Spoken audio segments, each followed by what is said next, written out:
Good day everyone.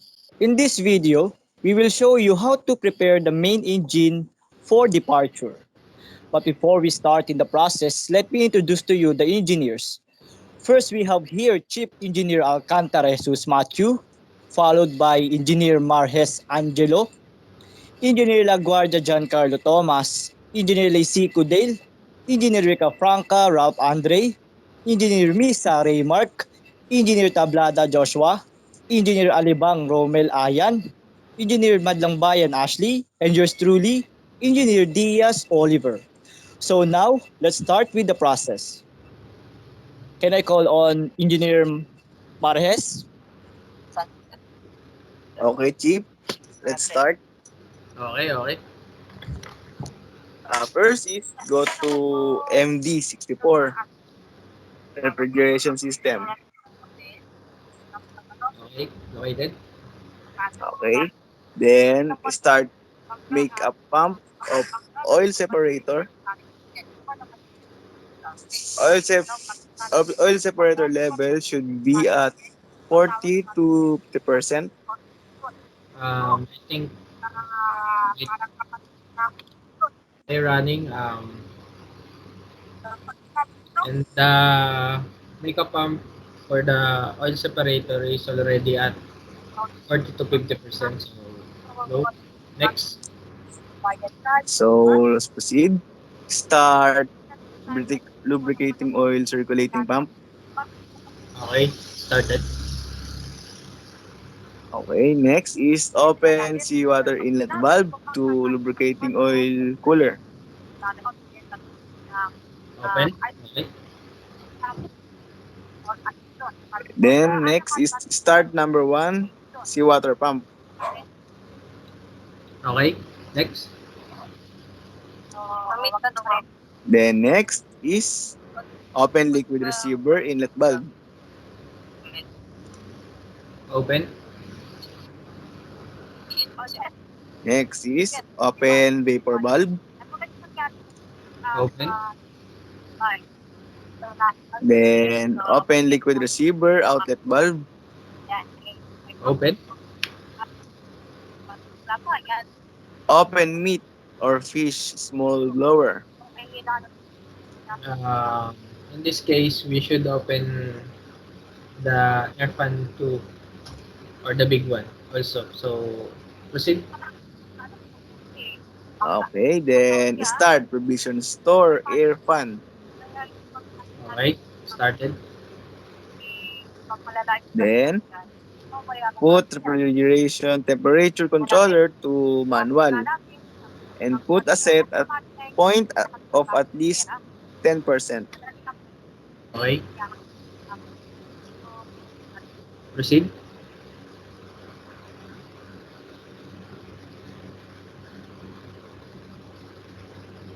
Now for the continuation of the process, this is Engineer Diaz. Now Chief, start the refrigeration process. Okay. Starting. And then put controller to auto. Okay.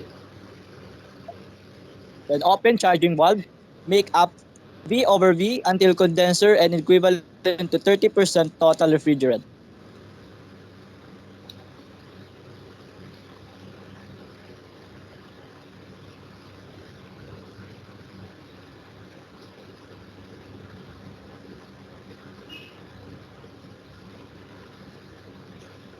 Open charging valve, make up V over V until condenser and equivalent to 30% total refrigerant. Yes. Noted. So in this case, we are just monitoring. Okay. But and it is good enough. So proceed. Okay, let's proceed to the preparation of main engine for departure. So now chip, go to MD102, power chip of pumps and compressors.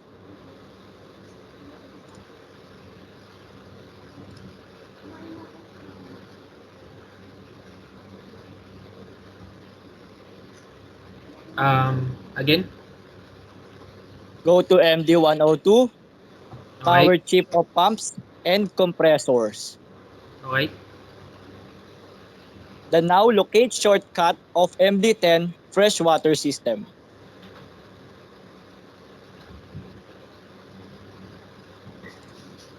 Located.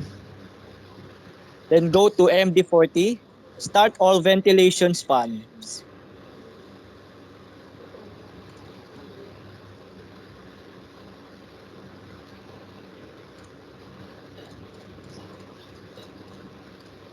Started. Okay. Then go to MD54, stern tube, check the oil level.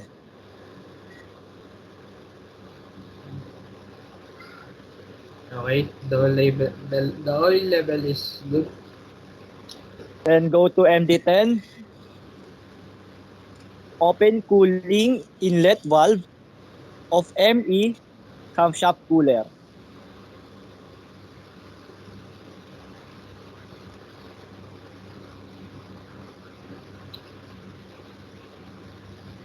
Okay. Open.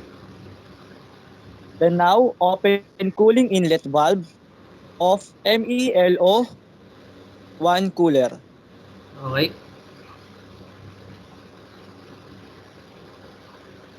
Then open cooling inlet valves of ME air cooler 1 and 2. Open. Then now to continue the process, may I call on Engineer Laguardia? So for the continuation, Thank you. this is Engineer LaGuardia. So next is open HTFW bypass valve for the preheater.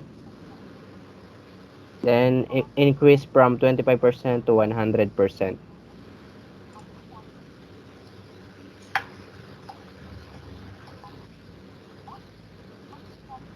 Okay.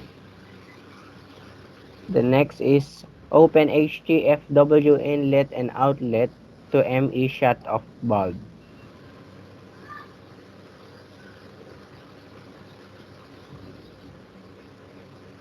Open. Next is put HTFW controller to auto with a set point of 80 degrees Celsius. Okay. Proceed. Next is start HTFW pump number 1, then put the pump to remote control. Okay. Good. Open HTFW preheater inlet valve. Open. Then open steam supply valve to preheater. Open. Okay. Proceed. Then go back to MD102 and press auto mode to HTFW pumps. Okay. Next, locate shortcut of MD12 MA lubrication system. Okay. Located. Then check the level of ME sump tank and cylinder oil day tank. The cylinder Check data. the Okay. Good. good. So the oil sum. Good condition. Okay. So next is open LO inlet valve of number 1 MELO cooler and bypass valve.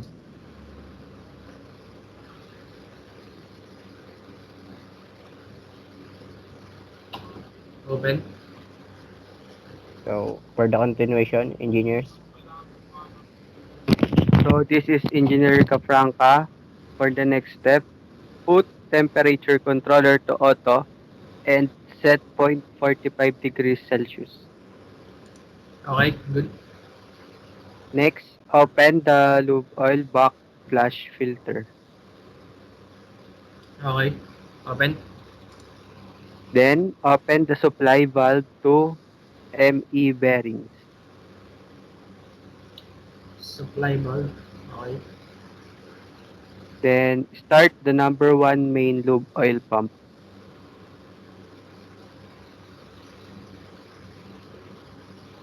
Again. Come again. Start start number 1 main lube oil pump. Okay. Open. Check cam Lube oil tank if normal. Open number 1 cam. Lube oil filter.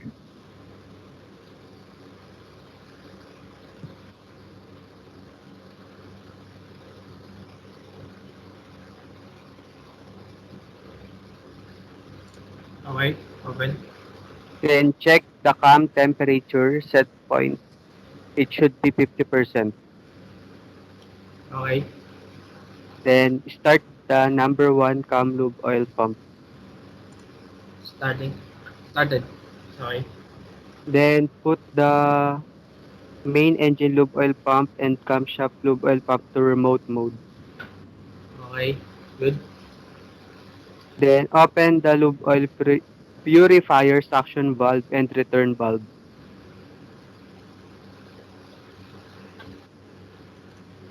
Wait, wait a second.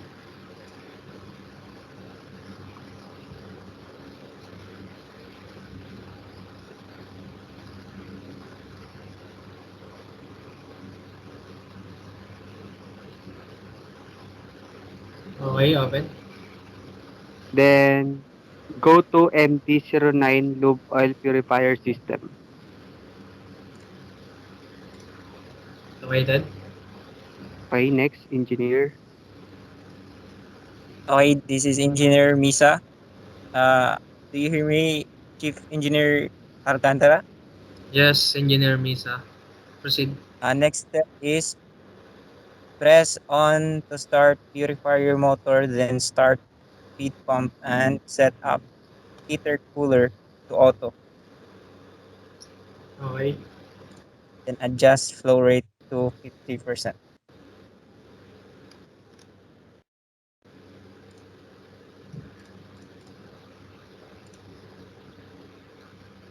Um, Come again.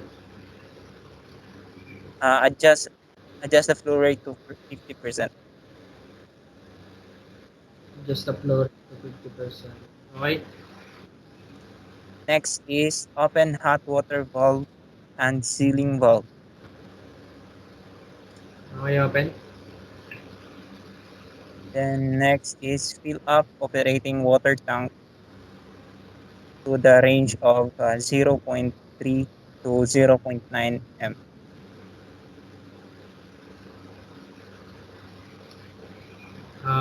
Zero point 0.6. Okay. Right. Put purifier control to auto. Okay. Then go to MD10 102 and press auto of lube oil pump and camshaft pump. Okay. Then Kate MD11 fuel oil system. Okay. Open FO inlet valve of heater 1.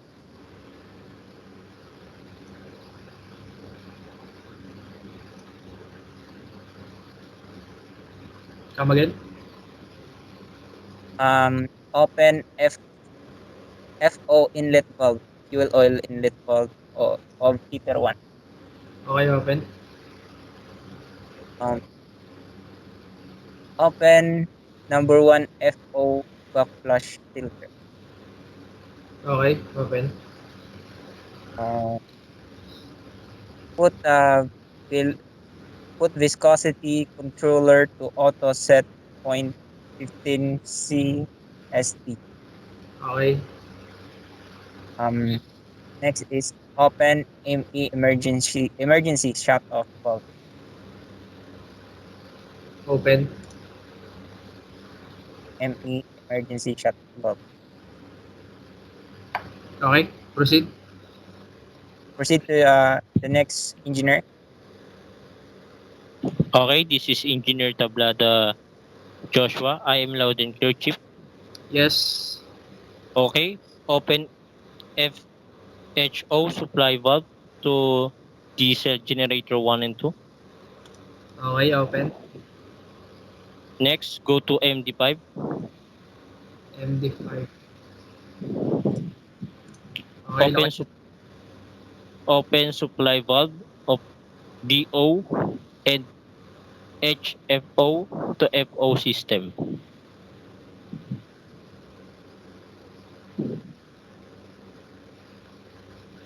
Okay, Again, open. GO, open. Yes. Okay, next, go back to MD11. Select valve should be 100% for DO.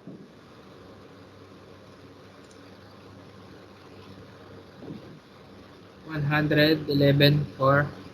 100% Okay. for DO. And Okay. next, start number one supply pump. Started. Okay, next, when the vent tank is filled up, start number one circulation pump.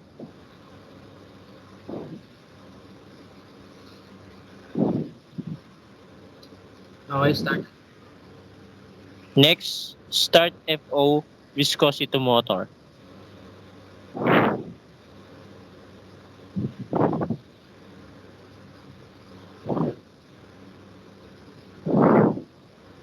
Okay. Okay, next, open fuel water emulsion water supply valve.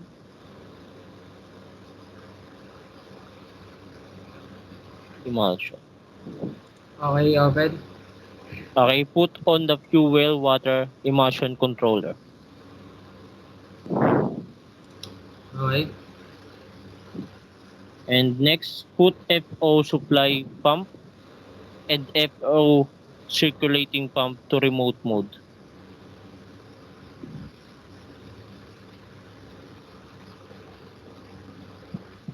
Okay. And next, go to MD102.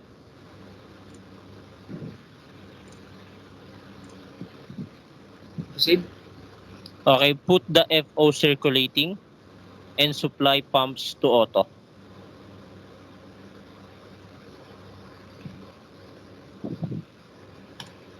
Okay. Proceed. Okay, next. Okay, next, I will call on Engineer Alibang to continue. Thank you, Engineer Tablada. This is Engineer Alibang. Am I loud and clear, Chief Engineer Alcantara? Yes, loud and clear. In general. Okay. Thank you. Next is locate shortcut of MD58 steering gear system. Located. Okay. So next is fill up steering gear expansion tank and oil sump tank 1 and 2. Okay. Let's wait. Okay.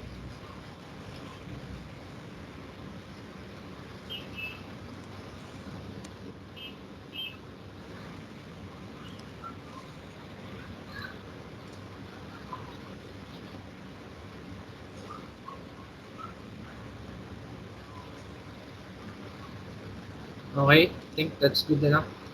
Okay, if it's good enough, let's close the steering gear 1 bypass valve Okay. and close the steering gear 2 shut off valve. For this, for that, I think it's wrong. It's supposed to be bypass two valve. So Okay. proceed. Okay. After that, open the steering gear 1 shut off valves, 2 valves, Okay. Open. and open the steering gear 2 shut off valves, also 2 valves. Okay. Open. Okay. Start number 1 and 2 steering gear pump. Then, is it okay? Wait. Wait a second. Okay. Then put it to remote mode.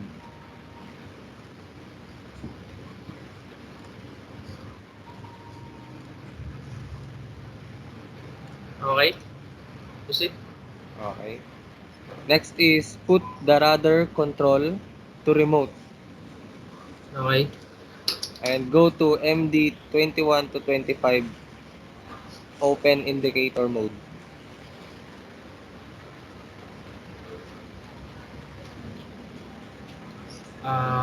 Okay. Wait a second.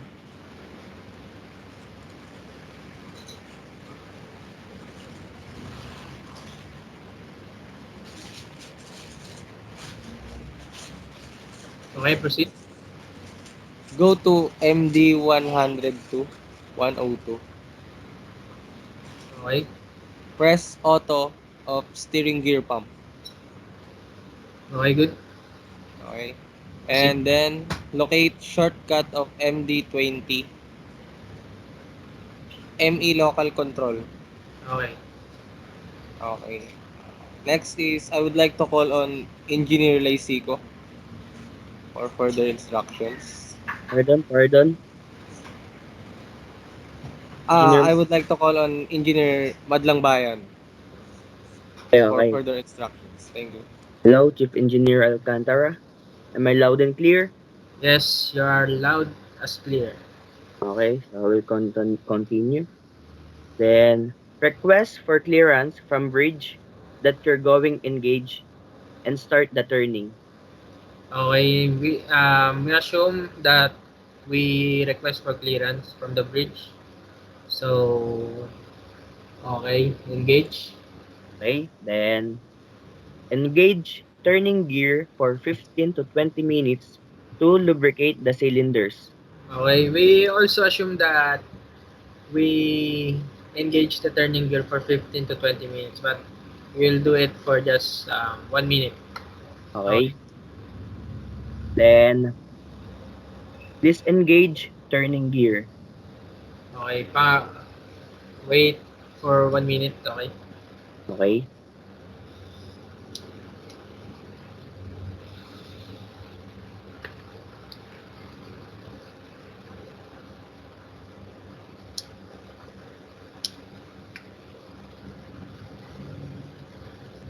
okay, disengage.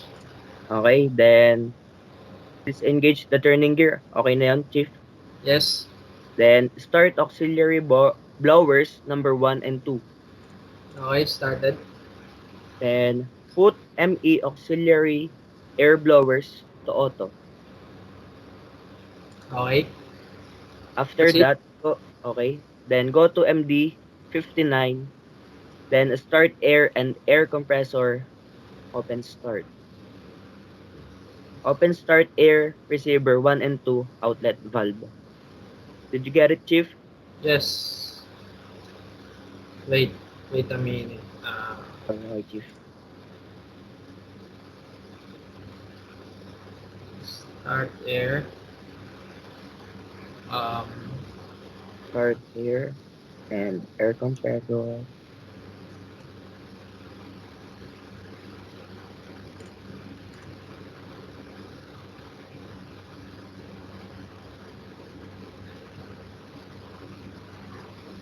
you have to start air compressor. Start air and compressor. Click the on the Okay, and then for the second compressor. okay, thank you, Engineer Rica Franca. Okay, next na. Yes, proceed. Then open ME start air supply valve.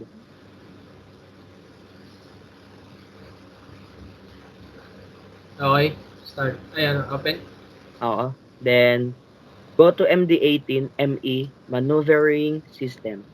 Okay, Okay, then open start air block valve.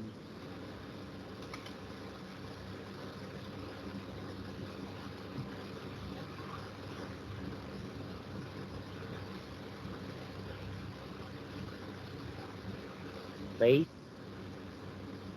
wait. okay, Uh, chief.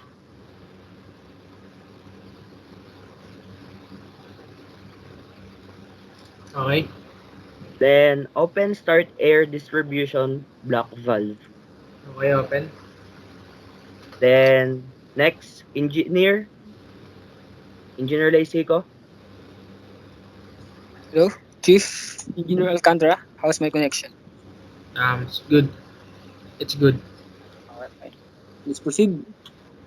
First is open start air distribution block valve. Okay, open. Next, open safety air block valve.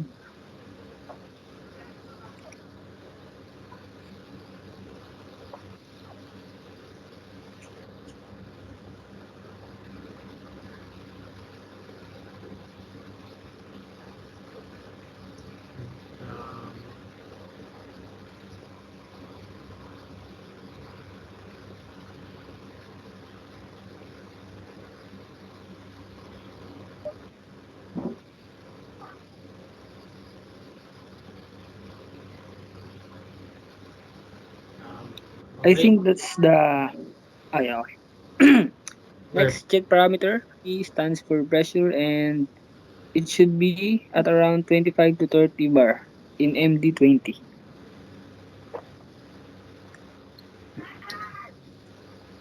MD20. Okay, wait. The pressure should be at 25 to 30 bar. Okay. It's in the Okay. search bar. Next. Yeah. Okay, next go to MD18 and inform the bridge for main engine air blow. Okay, so we assume that we we inform the bridge to start the main engine airflow. Okay. Go to oh sorry. Test ME ahead and astern at local. And then close indicator cocks in MD21 to 25. Again. Test ME ahead and astern at local. And after you do that, close all indicator cocks in MD21 to 25. So MD21, 22, 20, 24, and 25. Close all the indicator cocks. So we start for the test, and then um, we try on ahead. Okay, this is our RPM. It's like 46. So then we try for the astern.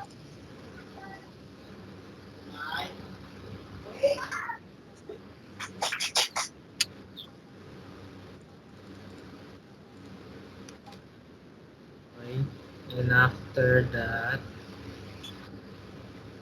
Go close the to MD close engine. all indicator cocks in MD25 to 20, 21 to 25.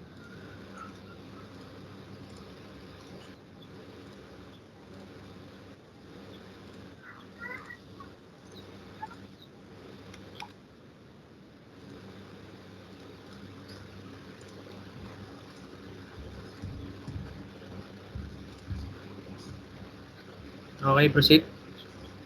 Okay. And 1 MD18 put main engine local control to remote to engine control room.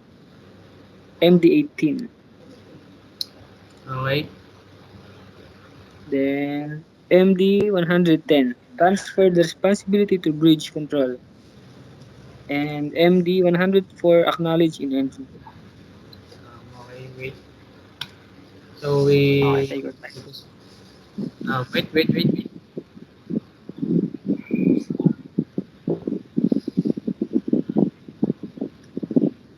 So we transfer the responsibility to bridge control. So we the wait.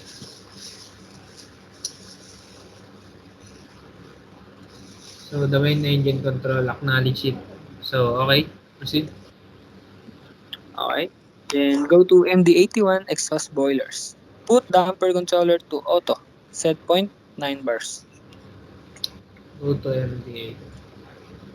MD81 exhaust boilers. Okay. Um, And put damper controller to auto. Set point should be at 9 bar. okay, proceed. Inform the instructor to remove the mooring. So we assume that we inform the Yes. instructor and the mooring is removed already. So proceed. Okay. At MD110, start main engine set control level initial at 25%.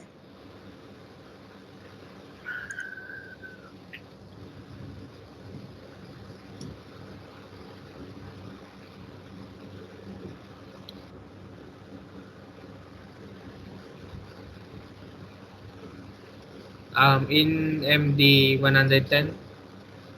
At MD110, start main engine set control level initial at 25%. Okay. Then go to MD11, change over fuel from diesel oil to heavy fuel oil by pushing change over button. It will gradually over from diesel oil to heavy fuel oil. Observe fuel viscosity. Change over fuel from DO to H. Okay, wait. Yeah. Okay, good. Okay, thank you so much, Chief Engineer Alcantara. This is Okay, Engineer Lexica. thank you so much, engineers. I in this process, so the preparation of starting main engine for departure is done. So, Engineer Diaz,